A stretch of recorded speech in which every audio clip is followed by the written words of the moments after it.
Hello everyone, Rahul Mishra नाम है हमारा। और आज के इस वीडियो में हम लोग नवंबर 3rd वीक की banking and financial awareness discuss करने वाले हैं। इसके पहले के दोनों वीडियो में हम लोगों ने नवंबर मंथ की बैंकिंग एंड फाइनेंशियल अवेयरनेस का पार्ट 1 और पार्ट 2 डिस्कस किया था, जिसमें हम लोगों ने फर्स्ट वीक और सेकंड वीक की banking and financial awareness discuss की थी। उसके वीडियो जो है वो प्लेलिस्ट में है, अगर आप लोग देखना चाहते हैं तो जाकर उनको देख सकते हैं। फिलहाल आज हम लोग नवंबर 3rd वीक का banking and financial awareness discuss करेंगे। इसके बाद में नवंबर लास्ट वीक का बैंकिंग एंड फाइनेंशियल अवेयरनेस बचेगा और दिसंबर फर्स्ट वीक और सेकंड वीक का बैंकिंग एंड फाइनेंशियल अवेयरनेस बचेगा। उसको भी हम लोग पैरेलली बहुत ही जल्दी डिस्कस कर लेंगे। बात को बहुत ज्यादा लंबा नहीं खींचेंगे, सीधे चीजों से हम लोगों को डिस्कस करना होता है, बहुत ज्यादा लंबी बात करने का कोई फायदा नहीं। तो चलिए देखते हैं कि पहले क्वेश्चन में क्या बोला गया है। तो देखिए इसमें क्या बोला गया है। RBI multimedia public awareness campaign RBI कहता है was launched in how many languages. RBI का मल्टीमीडिया जन जागरूकता अभियान आरबीआई कहता है कितनी भाषाओं में शुरू किया गया था। इस क्वेश्चन का हिंदी में मतलब और ऑप्शंस भी आप लोगों के सामने दिए गए हैं। तो इसका जो आंसर हो जाएगा, इसका आंसर हो जाएगा 14, option number D. Option number D 14 इसका आंसर हो जाएगा। आरबीआई ने अभी हाल ही में अपने multimedia public awareness programme RBI कहता है को इवेलुएट किया है और ये प्रोग्राम जो है 14 भाषाओं में लॉन्च किया गया था। नेक्स्ट देखेंगे, IRDAI approved the merger of HDFC Ergo health insurance with which insurance company. IRDAI ने किस बीमा कंपनी के साथ में HDFC एर्गो हेल्थ इंश्योरेंस के विलय को मंजूरी दी है। इस क्वेश्चन का हिंदी में मतलब और ऑप्शंस आप लोगों के सामने दिए गए हैं। ये सारे इंश्योरेंस कंपनियां आप लोगों के सामने दी गई हैं और इसमें पूछा गया है कि अभी HDFC एर्गो हेल्थ इंश्योरेंस के साथ में किस इंश्योरेंस कंपनी के मर्जर के लिए IRDAI ने अप्रूवल दिया है। तो इसका जो आंसर हो जाएगा HDFC Ergo General Insurance, option number C. ठीक है, ऑप्शन नंबर सी इसका आंसर हो जाएगा HDFC एर्गो जनरल इंश्योरेंस। और HDFC एर्गो हेल्थ इंश्योरेंस के मर्जर के लिए IRDAI ने भी अपना अप्रूवल दे दिया है। HDFC एर्गो हेल्थ इंश्योरेंस का पुराना नाम क्या था, एक बार मैं फिर से बता रहा हूँ, आप लोग सुनिए। HDFC एर्गो हेल्थ इंश्योरेंस का पुराना नाम जो है वो अपोलो म्यूनिस हेल्थ इंश्योरेंस था और इस मर्जर के बाद में जो नई एंटिटी बनेगी वो इंडिया की दूसरी सबसे बड़ी प्राइवेट इंश्योरर होगी जो कि हेल्थ और एक्सीडेंट सेगमेंट में दूसरी सबसे बड़ी एंटिटी बन जाएगी। और यहाँ पर बात हुई है IRDAI की, तो IRDAI का हेडक्वार्टर हैदराबाद तेलंगाना में होगा और इसके चेयरमैन की अगर हम लोग बात करेंगे तो सुभाष चंद्र कुंतिया जी जो है वो इसके चेयरमैन हो जाएंगे। नेक्स्ट देखेंगे, which bank has partnered with fintech PayNearby to launch a neo banking platform in India. किस बैंक ने भारत में नियो बैंकिंग प्लेटफॉर्म लॉन्च करने के लिए फिनटेक पे नियर बाय के साथ में भागीदारी की है। और ऑप्शंस आप लोगों के सामने हैं और ये जो भी ऑप्शंस में ये जितनी भी बैंकें दी गई हैं इनका सबका हेडक्वार्टर, इनके MD CEO और इनकी टैगलाइन, ये बहुत बेसिक क्वेश्चन है, ये आप लोगों को पता होना चाहिए। हर क्वेश्चन के साथ में मैं लगातार बता रहा हूँ, ये आप लोगों को पता होना चाहिए, ये अलग से याद करने की ज़रूरत ना पड़े आप लोगों को। फिलहाल इसका जो आंसर होगा SBM bank India, option number D. Option number D SBM bank India इसका आंसर हो जाएगा। स्टेट बैंक ऑफ मॉरिशस की होली ओन्ड सब्सिडरी है SBM बैंक इंडिया लिमिटेड और इसने अभी जो है इंडिया में नियो बैंकिंग प्लेटफॉर्म लॉन्च करने के लिए फिनटेक पे नियर बाय के साथ में पार्टनरशिप किया हुआ है। यहाँ पर एक टर्म यूज हो रहा है नियो बैंकिंग। तो जितनी देर में मैं क्वेश्चन पढ़ रहा था आप लोगों के दिमाग में ये चीज़ स्ट्राइक करनी चाहिए थी कि नियो बैंकिंग क्या होता है। ठीक है, तो नियो बैंकिंग क्या होता है, थोड़ा सा इसके बारे में हम लोग जान लेते हैं कि नियो बैंकिंग क्या होता है। नियो बैंक एक प्रकार से बैंक का ही टाइप है जिसकी कोई ट्रेडिशनल फिजिकल ब्रांचेस नहीं होती अपनी इंडिविजुअल। मोबाइल एप्लीकेशन के माध्यम से ये complete digital banking insurance provide करते हैं। Complete digital banking experience, complete digital banking services ये जो है मोबाइल एप्लीकेशन के माध्यम से प्रोवाइड करती है नियो बैंक की जो होती हैं। इनकी कोई फिजिकल ब्रांच नहीं होती और नियो बैंकिंग को और कई नामों से जाना जाता है। ठीक है, नियो बैंकिंग को और भी कई नामों से जाना जाता है। तो कौन कौन से वो नाम है जिससे हम लोग नियो बैंकिंग को जानते हैं। तो नियो बैंक को जो है हम लोग ऑनलाइन बैंक के नाम से भी जानते हैं। नियो बैंक को हम लोग ऑनलाइन बैंक के नाम से भी जानते हैं, इंटरनेट ओनली बैंक के नाम से भी जानते हैं, वर्चुअल बैंक या फिर डिजिटल बैंक से हम लोग इसको नियो बैंक को भी जानते हैं। और चेकबुक जो है वो स्मॉल बिजनेसेस के लिए इंडिया का पहला नियो बैंक था। ठीक है, मैं लिख दे रहा हूँ। ठीक है, ये जो था checkbook.com, ये जो है ये स्मॉल बिजनेसेस के लिए इंडिया का पहला नियो बैंक है। और टीनेजर्स के लिए इंडिया का पहला नियो बैंक फैम पे है, ये भी मैं लिख रहा हूँ फैम पे। ये जो है टीनेजर्स के लिए इंडिया का पहला बैंक था। SBM बैंक इंडिया इसका आंसर होगा और इसके हेडक्वार्टर की अगर हम लोग बात करेंगे तो मुंबई महाराष्ट्र में इसका हेडक्वार्टर हो जाएगा। MD और CEO की अगर हम लोग बात करेंगे तो सिद्धार्थ रथ जी जो है उसके MD और CEO हो जाएंगे।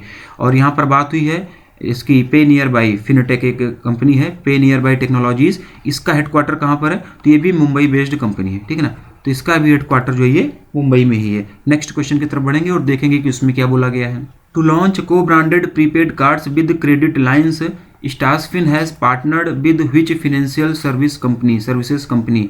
क्रेडिट लाइन्स के साथ को ब्रांडेड प्रीपेड कार्ड लॉन्च करने के लिए स्टासफिन ने किस वित्तीय सेवा कंपनी के साथ में साझेदारी की है। इस क्वेश्चन का हिंदी में मतलब ऑप्शंस भी आप लोगों के सामने है। वीजा ऑप्शन नंबर सी इसका आंसर हो जाएगा। को ब्रांडेड प्रीपेड कार्ड लॉन्च करने के लिए स्टासफिन ने वीजा के साथ में पार्टनरशिप किया हुआ है। नेक्स्ट देखेंगे। A unique savings account for Indian women named Eva has launched by which small Finance bank. Eva नाम से भारतीय महिलाओं के लिए एक अनूठा बचत बैंक किस लघु वित्त बैंक द्वारा अभी शुरू किया गया। इस क्वेश्चन का हिंदी में मतलब ऑप्शंस आप लोगों के सामने हैं। ये ऑप्शंस में जितने भी स्मॉल फाइनेंस बैंक दिए गए हैं इनका हेडक्वार्टर आप लोगों को पता होना चाहिए और इसका जो आंसर हो जाएगा Equitas Small Finance Bank, option number B. Option number B Equitas Small Finance Bank इसका आंसर हो जाएगा। इक्विटास स्मॉल फाइनेंस बैंक ने भारतीय महिलाओं के लिए नवंबर 2020 में ईवा नाम से, किस नाम से ये देखिए लिखा हुआ है, ईवा नाम से एक यूनिक सेविंग अकाउंट लॉन्च किया और इक्विटास स्मॉल फाइनेंस बैंक ने स्मृति मंधाना जी को अपने नए ब्रांड एम्बेसडर के रूप में भी अपॉइंट किया। ये ध्यान रखिएगा भी आप लोगों को ये क्वेश्चन पूछा जा सकता है कि इक्विटास स्मॉल फाइनेंस बैंक ने अभी किसको अपने ब्रांड एम्बेसडर के रूप में अपॉइंट किया, तो स्मृति मंधाना जी को अपने ब्रांड एम्बेसडर के रूप में भी अपॉइंट किया है। और स्मृति मंधाना जी कौन है ये आप लोगों को पता होगा, ये इंडियन क्रिकेटर है, महिला क्रिकेट टीम की एक प्लेयर है ये, ठीक है। और ये स्मृति मंधाना जी जो है वो ईवा अकाउंट को जो है इसको भी प्रमोट करेंगे ये, ठीक है। ईवा अकाउंट होल्डर्स को, ईवा को भी जो है ये भी स्मृति मंधाना जी के द्वारा प्रमोट किया जाएगा। और ये जो ईवा अकाउंट खोलने की फैसिलिटी जो है लॉन्च की गई है इस पे 7% का इंटरेस्ट रेट मिलेगा। कितने का? 7% का इंटरेस्ट रेट मिलेगा।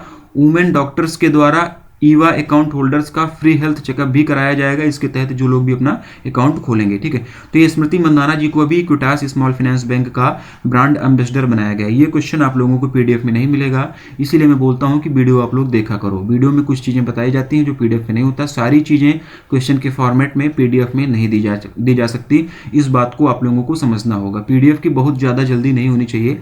मैं पीडीएफ तो ऐसे प्रोवाइड करा भी देता हूँ, लेकिन सिर्फ पीडीएफ के भरोसे आप लोग नहीं रह सकते। पीडीएफ रिवीजन पर्पज के लिए अच्छी होती है और बाकी के लिए वीडियो आप लोगों को देखना ही पड़ेगा। इक्विटास स्मॉल फाइनेंस बैंक इसका आंसर होगा। तो इसका हेडक्वार्टर क्या होगा ये मैं बता रहा हूँ। इक्विटास स्मॉल फाइनेंस बैंक का हेडक्वार्टर चेन्नई तमिलनाडु में होगा। कहाँ पर होगा? चेन्नई तमिलनाडु में इसका हेडक्वार्टर हो जाएगा। और इसकी टैगलाइन की अगर हम लोग बात करें इक्विटास स्मॉल फाइनेंस बैंक की, तो इट्स फन बैंकिंग, मैं फिर से बोल रहा हूँ, इट्स फन बैंकिंग जो है ये इसकी टैगलाइन हो जाएगी। और वसुदेवन नरसिम्हन जी जो हैं इक्विटास स्मॉल फाइनेंस बैंक के MD और CEO हो जाएंगे। बाकी की और जो फाइनेंस बैंकें हैं, स्मॉल फाइनेंस बैंकें हैं, इनका हेडक्वार्टर आप लोग कमेंट कर बताओ। नेक्स्ट देखते हैं। Which bank has launched the मुंह बंद रखो campaign to protect individuals from cyber fraud. किस बैंक ने व्यक्तियों को, इंडिविजुअल्स को साइबर फ्रॉड से बचाने के लिए मुंह बंद रखो नाम से एक अभियान शुरू किया है। इस क्वेश्चन का हिंदी में मतलब ऑप्शंस आप लोगों के सामने हैं। फिर से मैं बोल रहा हूँ इनके हेडक्वार्टर पता होने चाहिए। मैं बार बार इसको रिपीट कर रहा हूँ, बार बार मैं आप लोगों को याद दिला रहा हूँ, तो ये पता होना चाहिए। और इसका जो आंसर होगा HDFC bank, option number A.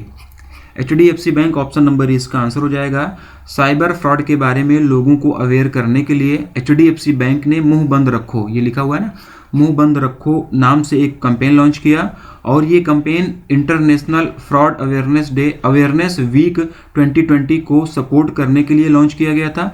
अब इंटरनेशनल फ्रॉड अवेयरनेस वीक जो है ये कब से कब तक सेलिब्रेट किया गया, तो इसको भी हम लोग जान लेते हैं। 15 नवंबर से लेकर 21 नवंबर तक इसे सेलिब्रेट किया गया। मैं लिख दे रहा हूँ इसको, 15 नवंबर से लेकर 21 नवंबर तक जो है इसे सेलिब्रेट किया गया था। और अगले 4 महीने तक HDFC बैंक लोगों को अवेयर करने के लिए 1000 से भी ज़्यादा वर्कशॉप जो है वो ऑर्गेनाइज करेगी, कंडक्ट करेगी।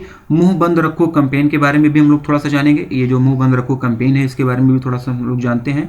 तो इनिशियली इस कैंपेन को जो है कोविड-19 से फाइट करने के लिए HDFC बैंक के द्वारा लॉन्च किया गया था, लेकिन इसे बाद में एक्सटेंड कर जो है साइबर फ्रॉड से लोगों को अवेयर करने के लिए इसको और एक्सटेंड कर दिया गया। इस कैंपेन के माध्यम से पहले कोविड-19 से फाइट करने के लिए इसे लॉन्च किया गया था, लेकिन अब इसी कैंपेन के माध्यम से लोगों को साइबर फ्रॉड से भी अवेयर किया जा रहा है कि लोग कैसे साइबर फ्रॉड से बच सकें, साइबर धोखाधड़ी जो होती है उससे कैसे बचा जा सके।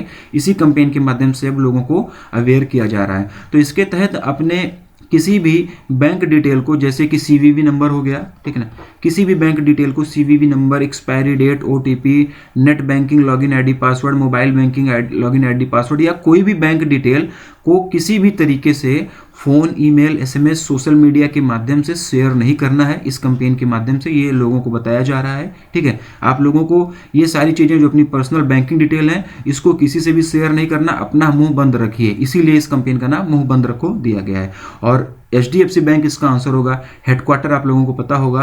टैगलाइन मैं बता रहा हूँ, वी अंडरस्टैंड योर वर्ड, इसकी टैगलाइन हो जाएगी। MD CEO आप लोगों को कमेंट कर बताना है, और सिर्फ HDFC बैंक का नहीं, IDFC, ICICI, एक्सिस और येस बैंक का भी आप लोगों को पता होना चाहिए। नेक्स्ट देखते हैं, who published the nowcast for the first time.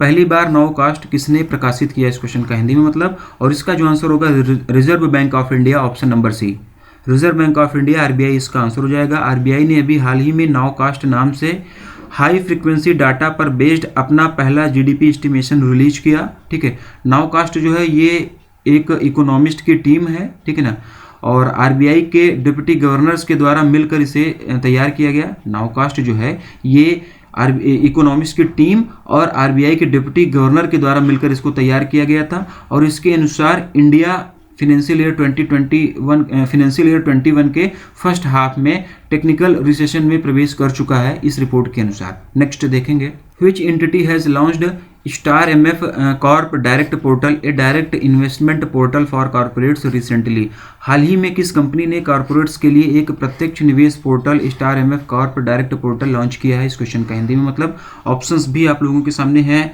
BSE star MF, option number ई इसका आंसर होगा। BSE star MF, option number ई इसका आंसर हो जाएगा। BSE के mutual fund distribution platform, BSE का जो म्यूचुअल फंड डिस्ट्रीब्यूशन प्लेटफॉर्म है उसका नाम क्या है, उसका नाम है BSE स्टार MF, ठीक है ना। इसने अभी नवंबर 2020 में कॉर्पोरेट्स के लिए और अधिक फीचर्स के साथ star MF corp direct portal नाम से एक डायरेक्ट इन्वेस्टमेंट पोर्टल लॉन्च किया है। ये नाम आप लोगों को पता होना चाहिए। Star MF corp direct portal के नाम से एक डायरेक्ट इन्वेस्टमेंट पोर्टल लॉन्च किया गया, और ये पोर्टल जो है asset management companies, distributors, investors, mutual fund industries, इन सब को सिंप्लीफाइड और end to end service provide करेगी, ठीक है। नेक्स्ट देखते हैं, department of investment and public asset management DIPAM and which financial institutions has signed an agreement for advisory service on asset monetisation. निवेश और सार्वजनिक संपत्ति प्रबंधन विभाग DIPAM और किस वित्तीय संस्थान ने एसेट मोनेटाइजेशन पर सलाहकार सेवाओं के लिए एक समझौते पर हस्ताक्षर किया है, इस क्वेश्चन का हिंदी में मतलब। और ये इंटरनेशनल ऑर्गेनाइजेशन ये है, ये आप लोगों के सामने है, इतने सारे फाइनेंशियल इंस्टीट्यूशंस हैं, और इसमें इसका आंसर जो होगा world bank, option number A, world bank option number इसका आंसर हो जाएगा। DIPAM और वर्ल्ड बैंक ने एसेट मोनेटाइजेशन पर एडवाइजरी सर्विसेज के लिए एक एग्रीमेंट पर साइन किया है। इसमें देखिए क्या बोला गया है, who has been appointed as the first chairperson of the Reserve Bank Innovation Hub RBIH। Reserve Bank Innovation Hub RBIH के पहले अध्यक्ष के रूप में किसे नियुक्त किया गया है, इस क्वेश्चन का हिंदी में मतलब। और इसका जो आंसर हो जाएगा, इसका आंसर हो जाएगा, इसका आंसर ऑप्शन नंबर ई, सेनापति गोपाल कृष्णन, सेनापति गोपाल कृष्णन, ऑप्शन नंबर ई इसका आंसर हो जाएगा। RBIH के पहले चेयरपर्सन के रूप में सेनापति गोपाल कृष्णन जी को अपॉइंट किया गया है, और ये इन्फोसिस के को फाउंडर हैं। RBI ने अगस्त 2020 में अपने मॉनेटरी पॉलिसी रिव्यू के दौरान ये अनाउंसमेंट किया था कि जल्द ही जल्द RBI reserve Bank Innovation hub की स्थापना की जाएगी, ठीक है ना। तो उसी के तहत इसकी स्थापना की गई, और सेनापति गोपाल कृष्णन जी को इसके फर्स्ट चेयरपर्सन के रूप में अपॉइंट किया गया।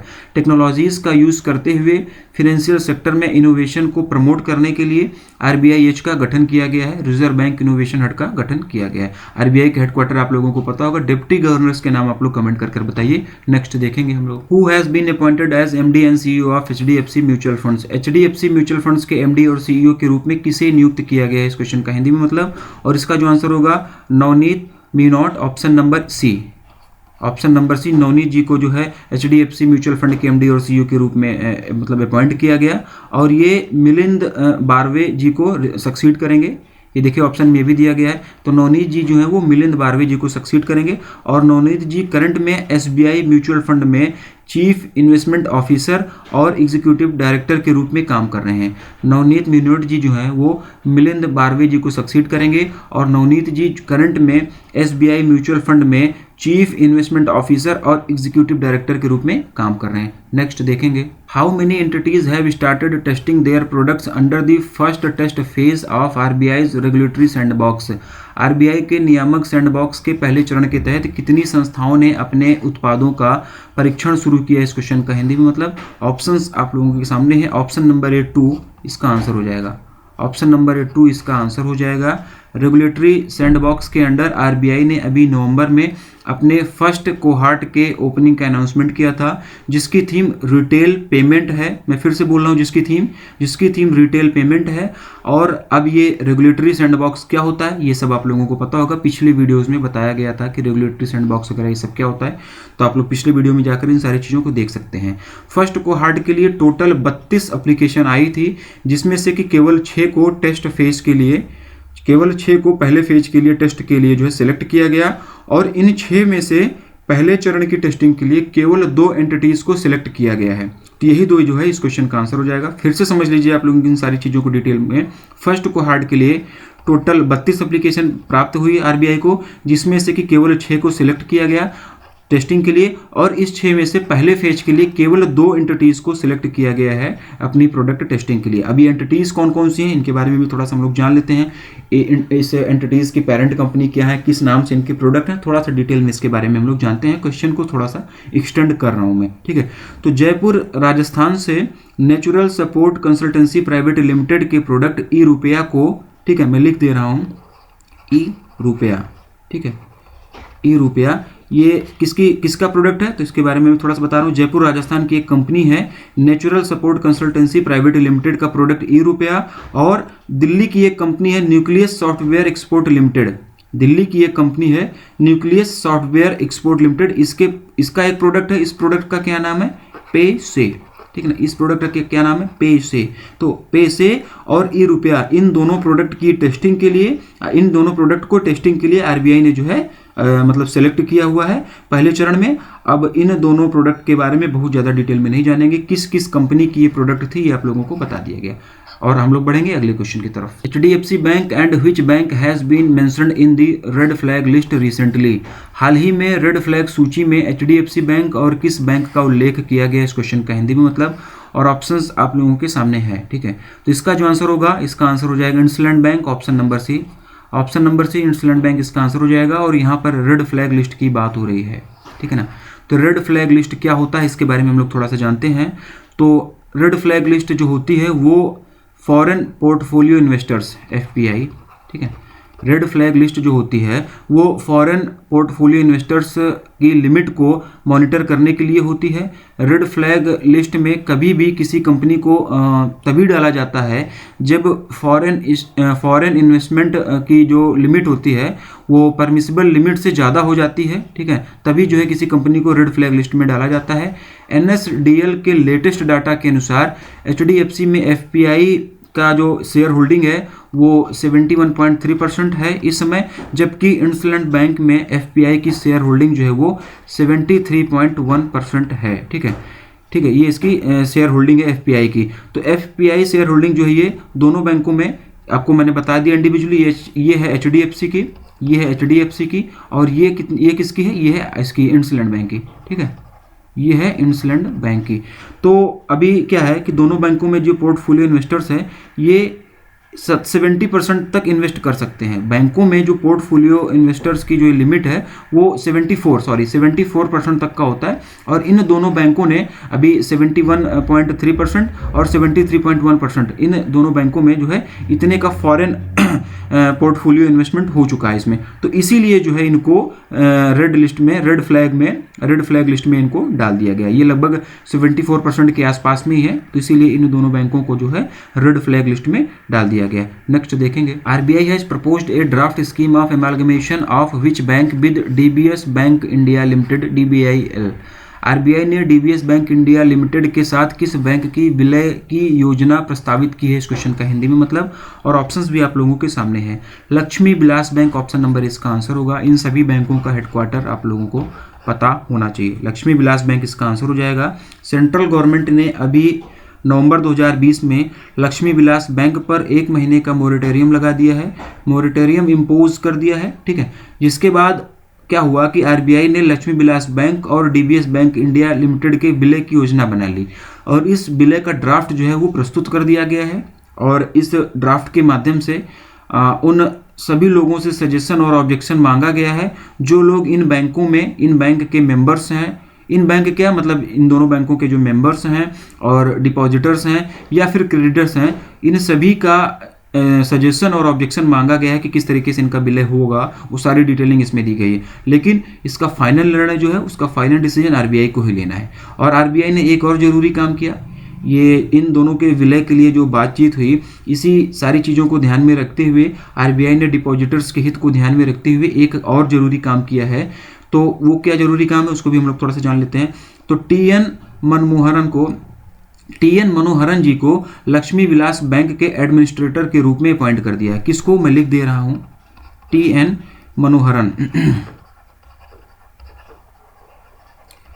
एन मनोहरन जी को लक्ष्मी विलास बैंक के एडमिनिस्ट्रेटर के रूप में अपॉइंट कर दिया गया है। और ये मनोहरन जी जो है वो कैनरा बैंक के फॉर्मर नॉन एग्जीक्यूटिव चेयरमैन है, ठीक। फिलहाल इसका जो आंसर लक्ष्मी विलास बैंक होगा। और इन सभी बैंकों का हेडक्वार्टर आप लोगों को कमेंट कर बताना है। हम देखेंगे कि अगले क्वेश्चन में क्या बोला गया है। Which bank has launched CASA current account saving account mobilisation campaign. किस बैंक ने कासा मोबिलाइजेशन अभियान शुरू किया है, इस क्वेश्चन का हिंदी में मतलब, और इसका जो आंसर होगा Karnataka bank option number D. Karnataka bank option number D इसका आंसर हो जाएगा। कर्नाटका बैंक ने अभी हाल ही में कासा मोबिलाइजेशन कैंपेन लॉन्च किया, और यह 17 नवंबर 2020 से शुरू होकर 4 मार्च 2021 तक चलेगा, ठीक है ना। 17 नवंबर 2020 से स्टार्ट होकर 4 मार्च 2021 तक ये चलेगा, ठीक है। और इसका उद्देश्य अनबैंक्ड पीपल को बेसिक बैंकिंग सर्विसेज प्रोवाइड करना है। अनबैंक्ड पीपल मतलब जिन लोगों का बैंक अकाउंट नहीं खुला है उनको बेसिक बैंकिंग सर्विसेज प्रोवाइड करना है। इस कैंपेन के तहत में 4 लाख से भी ज़्यादा कासा अकाउंट खोलने की प्लानिंग है। और इस कैंपेन के दौरान टैब बैंकिंग का भी प्रयोग किया जाएगा। किसका, टैब बैंकिंग मैं लिख दे रहा हूँ, ठीक है। इस कैंपेन के दौरान टैब बैंकिंग का भी प्रयोग किया जाएगा। तो ये टैब बैंकिंग क्या है इसके बारे में भी थोड़ा सा हम लोग जानते हैं। टैब बैंकिंग को हम लोग जो है टैबलेट बैंकिंग के नाम से भी हम लोग जानते हैं, और ये बैंक द्वारा ऑफर की जाने वाली एक डिजिटल बैंकिंग सर्विस है जिसका उपयोग नए अकाउंट खोलने के दौरान किया जाता है। इसे डोर स्टेप बैंकिंग के नाम से भी हम लोग जानते हैं। टैब बैंकिंग को जो है हम लोग डोर स्टेप बैंकिंग के नाम से भी जानते हैं। इसके माध्यम से पेपर वर्क को अवॉइड करके डिजिटली बैंकिंग सर्विसेज प्रोवाइड की जाती है। Karnataka bank option number D इसका आंसर होगा। और कर्नाटका बैंक के हेडक्वार्टर की अगर हम लोग बात करें तो मैंगलुरु कर्नाटका में इसका हेडक्वार्टर हो जाएगा। महाबलेश्वर MS जी जो हैं वो इसके MD और CEO हो जाएंगे। Your family bank across India ये इसकी टैगलाइन हो जाएगी। कर्नाटका बैंक की हिस्ट्री मैंने आप लोगों को बता दी, जो कुछ आप लोगों को जानना जरूरी है कर्नाटका बैंक से रिलेटेड। बाकी UCO bank, BOB, state bank of India और PNB, इन सभी का हेडक्वार्टर, MD, CEO टैगलाइन आप लोगों को पता होनी चाहिए। अगला देखेंगे, which bank has partnered with Neocred technologies to launch a co branded prepaid card. Co branded prepaid card launch करने के लिए किस बैंक ने नियोक्रेड टेक्नोलॉजीज के साथ में भागीदारी की है, इस क्वेश्चन का हिंदी में मतलब, और ऑप्शंस भी आप लोगों के सामने दिए गए हैं। Option number B Yes Bank इसका आंसर होगा। Option number B Yes Bank इसका आंसर हो जाएगा। यस बैंक नियोक्रेड कार्ड नाम से एक को ब्रांडेड प्रीपेड कार्ड लॉन्च करने के लिए यस बैंक ने नियोक्रेड टेक्नोलॉजीज के साथ में पार्टनरशिप किया है। यस बैंक का हेडक्वार्टर मुंबई महाराष्ट्र में, MD और CEO Prashant Kumar. Experience our expertise, ये यस बैंक की टैगलाइन हो जाएगी। बाकी बैंकों का हेडक्वार्टर टैगलाइन आप लोगों को पता होना चाहिए। नेक्स्ट देखेंगे, what is the name of India's first fintech app that will provide financial and life skill learning through gamification. Bharat के पहले फिनटेक ऐप का नाम क्या है जो गेमिफिकेशन के माध्यम से वित्तीय और जीवन कौशल सीखने में मदद करेगा? और ऑप्शंस आप लोगों के सामने है। बर्ड फिन ऑप्शन नंबर सी इसका आंसर होगा। बर्ड फिन ऑप्शन नंबर सी इसका आंसर हो जाएगा। बर्ड फिन जो है ये माई डिजिटल क्यूब के द्वारा डेवलप किया गया है, एक वेब बेस्ड ऐप है ये, ठीक है। बहुत डिटेल में अब इसके ज़्यादा जानने की जरूरत नहीं, बस ये क्वेश्चन जरूरी था इसलिए आप लोगों के लिए ये बना दिया गया। अगला देखेंगे, who has been appointed as a whole time member of IRDAI recently. हाल ही में IRDAI के होल टाइम मेंबर के रूप में किसे नियुक्त किया गया, इस क्वेश्चन का हिंदी में मतलब, और ऑप्शंस आप लोगों को दिए गए हैं। तो इसका जो आंसर हो जाएगा, इसका आंसर हो जाएगा SN राजेश्वरी, ऑप्शन नंबर ई। ऑप्शन नंबर ई SN राजेश्वरी इसका आंसर हो जाएगा। ओरिएंटल इंश्योरेंस की CMD SN राजेश्वरी जी को अभी हाल ही में IRDAI के होल टाइम मेंबर के रूप में अपॉइंट किया गया। ये फिर से जान लेना कि SN राजेश्वरी जी अभी क्या है करंट में, तो ये ओरिएंटल इंश्योरेंस की CMD हैं, ओरिएंटल इंश्योरेंस की CMD, और इन्हें अभी हाल ही में IRDAI के होल टाइम मेंबर के रूप में अपॉइंट किया गया। अगले 3 सालों के लिए इनका कार्यकाल रहेगा। IRDAI की यहाँ पर बात हुई है तो हैदराबाद तेलंगाना हेडक्वार्टर सुभाष चंद्र कुंटिया जी जो है इसके चेयरमैन हो जाएंगे। अगला देखेंगे, Which financial institution has approved a 120 million USD loan for Meghalaya Integrated Transport Project MITP? Meghalaya integrated transport project MITP के लिए किस वित्तीय संस्थान ने 120 मिलियन USD ऋण की मंजूरी दी है? और ऑप्शंस आप लोगों के सामने है। ये अमाउंट आप लोग याद रखिएगा, 120 मिलियन USD। क्वेश्चन को जब कॉम्प्लिकेटेड करना होता है तो डायरेक्ट ये पूछ लिया जाता है कि किसके द्वारा, मतलब ये अमाउंट ही आपसे पूछ लिया जाएगा कि मेघालय इंटीग्रेटेड ट्रांसपोर्ट प्रोजेक्ट के लिए कितना अमाउंट जो है वो लोन के रूप में दिया गया। तो ये अमाउंट आप लोग याद रखिएगा। और इसका जो आंसर होगा world bank, option number a world bank इसका आंसर हो जाएगा। मेघालय के ट्रांसपोर्ट सेक्टर को और इम्प्रूव करने के लिए और ज़्यादा मॉडर्नाइज करने के लिए वर्ल्ड बैंक ने 120 मिलियन USD का लोन दिया है, और इसके लिए government of India, government of Meghalaya और वर्ल्ड बैंक के बीच में एक एग्रीमेंट जो है वो साइन किया गया है। 14 सालों के लिए ये लोन दिया गया है। 6 साल का इसमें जो है ग्रेस पीरियड भी दिया गया है। 14 सालों के अंदर इस लोन को चुका देना है। अगर किसी भी तरीके से 14 सालों के अंदर ये लोन नहीं चुकाया जा पाता तो 6 सालों का ग्रेस पीरियड भी इसमें दिया गया है। अगला देखेंगे, which bank has partnered with Pine Labs to launch a fully digital payment mode a cardless EMI facility at retail stores. किस बैंक ने पूरी तरह से डिजिटल भुगतान मोड में रिटेल स्टोर्स पर कार्डलेस EMI सुविधा शुरू करने के लिए पाइन लैब्स के साथ में साझेदारी की? इस क्वेश्चन का हिंदी में मतलब, और ऑप्शंस दिए गए हैं। तो ICICI bank, option number B इसका आंसर होगा।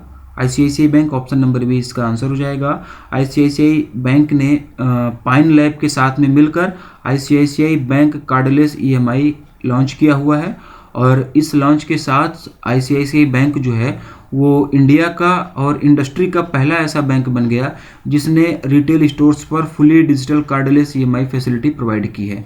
कस्टमर्स को इसमें 10,000 रुपये से लेकर 10 लाख रुपए, 10,000 रुपये से लेकर 10 लाख रुपए तक की प्री अप्रूव्ड परचेज लिमिट मिलेगी। 3 महीने से लेकर 15 महीने तक की EMI लिमिट इसमें दी जाएगी। 3 महीने से लेकर 15 महीने तक की EMI फैसिलिटी जो है वो इसमें दी जाएगी। तो इसका जो आंसर होगा ICICI बैंक। इन सभी बैंकों का हेडक्वार्टर और टैगलाइन आप लोग कमेंट करके बताइए। Next, which bank has provided A 500 million USD loan for the Delhi Ghaziabad Meerut regional rapid transit system project RRTS in the national capital region? किस बैंक ने राष्ट्रीय राजधानी क्षेत्र में दिल्ली गाजियाबाद मेरठ क्षेत्रीय rapid transit system project RRTS के लिए 500 मिलियन अमेरिकी डॉलर का ऋण प्रदान किया है? इस क्वेश्चन का हिंदी में मतलब, और ऑप्शंस आप लोगों के सामने हैं। तो इसका जो आंसर होगा, इसका आंसर हो जाएगा new development bank, option number D. Option number D new development bank इसका आंसर होगा, ठीक है। और RRTS पर भी क्वेश्चन जो है स्केल 2 का जो एग्जाम हुआ था उसमें RRTS पर एक क्वेश्चन पूछा गया था, ठीक है, और अमाउंट ही पूछा गया था उसमें। तो मैं आप लोगों को बता दे रहा हूँ, इस क्वेश्चन को ध्यान से सुनिएगा। पिछले वीडियो जो देखे हुए थे उनको स्केल 2 में एग्जाम में बहुत ज़्यादा बेनिफिट मिला था। तो RRTS पर एक क्वेश्चन था, तो यहाँ पर भी आप लोगों को ये बताया जा रहा है कि ध्यान से आप लोग इसको समझिएगा। तो न्यू डेवलपमेंट बैंक इसका आंसर होगा। ये अमाउंट भी आप लोग याद रखिएगा, 500 मिलियन USD, ठीक है। ये अमाउंट भी आप लोगों को याद होना चाहिए, ठीक है। न्यू डेवलपमेंट बैंक ने अभी हाल ही में Delhi Ghaziabad Meerut regional rapid transit system project RRTS के लिए 500 मिलियन USD का, कितने का, 500 मिलियन USD का लोन अप्रूव किया है। अगर इंडियन रुपीज़ में अगर हम लोग इसकी बात करें तो कई बार ऑप्शन में क्या होता है कि इंडियन रुपीज़ में दे दिया जाता है, तो ये भी आप लोगों को पता होना चाहिए। 3,708 करोड़ रुपए INR में इसकी वैल्यू होगी, ठीक है ना।